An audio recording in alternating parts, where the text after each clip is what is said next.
Bonjour à toutes et à tous, vous écoutez Cinécast. Salut Thibaut. Salut Guillaume. Aujourd'hui, on va parler du boss de Bruce Springsteen avec son documentaire ou film. Je sais pas si c'est un film ou un documentaire, je pense que c'est plutôt un documentaire. C'est un documentaire, oui.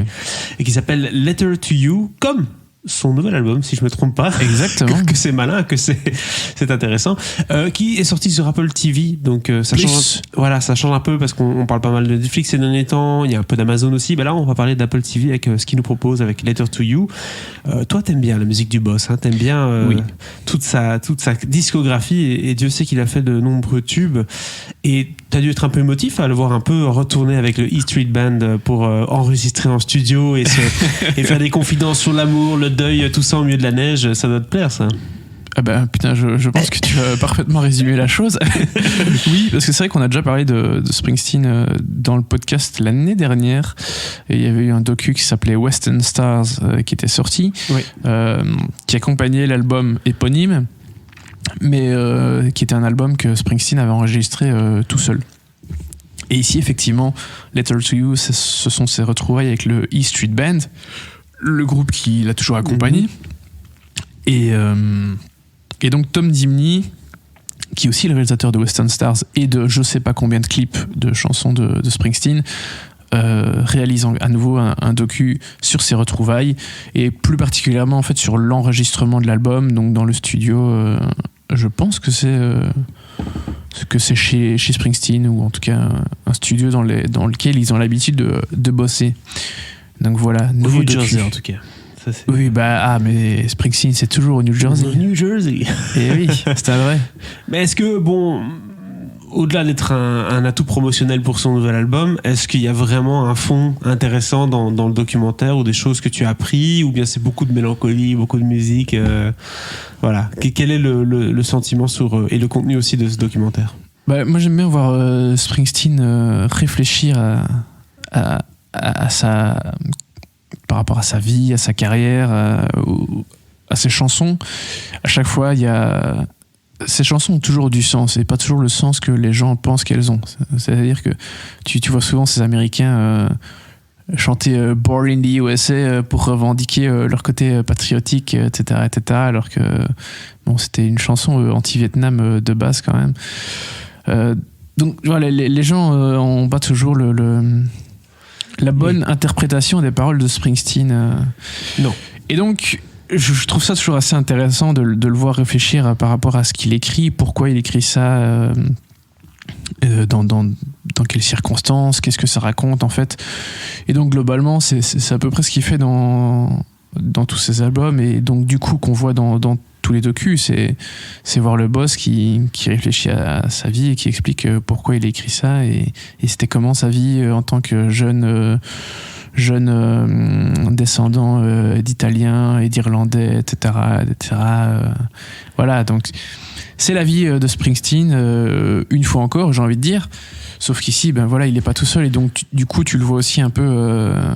tu vois ses collaborateurs, et ça c'est assez cool parce qu'il a des musiciens canons avec lui quand même. Et justement, quelle place ils prennent ces musiciens dans le documentaire? Est-ce qu'ils ont aussi leur moment où ils peuvent un peu expliquer ce qu'ils pensent et tout, ou bien c'est surtout Springsteen qui en parle? C'est surtout Springsteen. C'est vrai que moi j'aimerais bien voir un peu plus les autres parler, parce que quant à Steve Van Zandt comme guitariste, ou Max Weinberg comme batteur, c'est assez...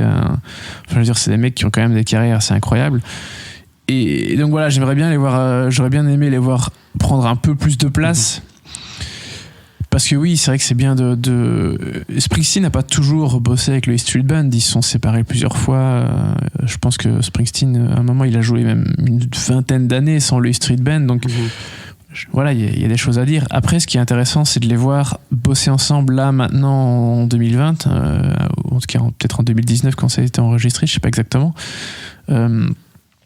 Parce que ces mecs jouent ensemble depuis 40 ans ou presque, quoi, voire plus pour certains. Donc forcément, ils atteignent des niveaux assez incroyables, quoi. Les mecs se connaissent par cœur.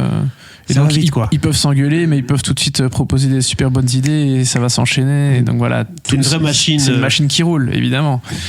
Donc ça c'est cool. Mais c'est vrai que j'aurais bien voulu avoir un peu plus, avoir tout simplement des vraies interviews, des vrais commentaires des musiciens, plutôt que ce soit vraiment centré sur Springsteen uniquement. Mais bon, voilà, personnellement, je suis un grand amateur du boss. C'est les meilleurs concerts de ma vie, clairement. Le mec, il a presque... Il a 71. Oui, voilà, il a la septantaine, il te fait encore des concerts minimum de 2h30, ça c'est la base, quoi. T'as pas un concert de Springsteen qui fait moins de 2h30. Et quand tu vois ça, bah, forcément, ça force le respect. Et donc voilà, en tant que grand amateur déjà de sa musique, forcément, c'est toujours un plaisir de l'écouter et de le lire, parce que voilà, je lis de temps en temps des autobiographies d'artistes. Là, je suis en train de lire celle d'Oliver Stone, qui est passionnante, mais celle de Springsteen, c'était juste dingue. J'ai adoré l'autobiographie de Springsteen. Donc, voilà, c'est un grand artiste, et à nouveau, le docu, même si c'est pas le meilleur qu'il y a eu sur lui, ça fait le boulot, et puis et c'est une bonne pioche pour une plateforme comme Apple TV+, qui a quand même pas énormément de contenu, et voilà, s'associer à un artiste comme Springsteen pour sortir son film, voilà, je pense que c'est le genre de plus-value assez sympa pour une plateforme comme ça. Et dernière chose, les chansons que tu as pu entendre de l'album, du coup, je suppose qu'elles sont un peu dans le documentaire. Évidemment. C'est pas mal, ça te donne envie en tant que fan? Toujours. Ok. Toujours, bah oui, bien sûr. Parce que c'est quand même canon ce qu'il fait. Combien d'étoiles tu réserves à ce documentaire Letter to You? Bon, sympathique 2 étoiles, parce que c'était un chouette moment, c'était pas le meilleur, mais voilà, c'était sympathique. 2 étoiles du coup pour le documentaire de Bruce Springsteen qui s'appelle Letter to You, disponible sur Apple TV+.